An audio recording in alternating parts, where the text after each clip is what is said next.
Okay, so let's talk about where we are at this point in the Vietnam War. By the end of 1968, the United States has dropped more bombs on Vietnam than it had in all of World War II. Guys, we're just in 1968 at this point. The war was costing $25 billion a year. I want you to think about what could you possibly do with $25 billion. Now, that's a whole lot of money. And that's just not the war in total. That is the war every single year. So imagine how that is going to finally add up by the end of the war. There's also low morale among troops. They're losing. They're not doing well. They're dealing with torture. They're dealing with imprisonment. The Vietnam War is not a fun place to be. So it is not going well.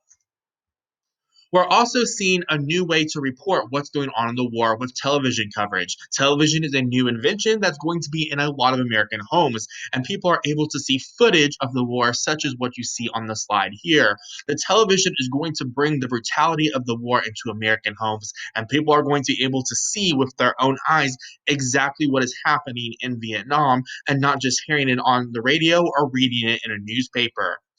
So here's what's interesting about this. President Johnson is going to tell Americans that they were winning the war. LBJ is going to say, hey, we're doing great in Vietnam. Everything's fine. We're going to win. The Viet Cong is doing bad. Don't worry about it.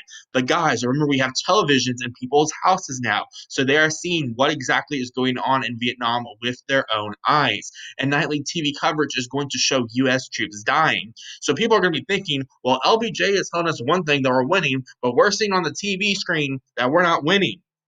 This is going to create a credibility gap, saying that that President Johnson is not credible, and many Americans are going to lose faith in the government's reliability.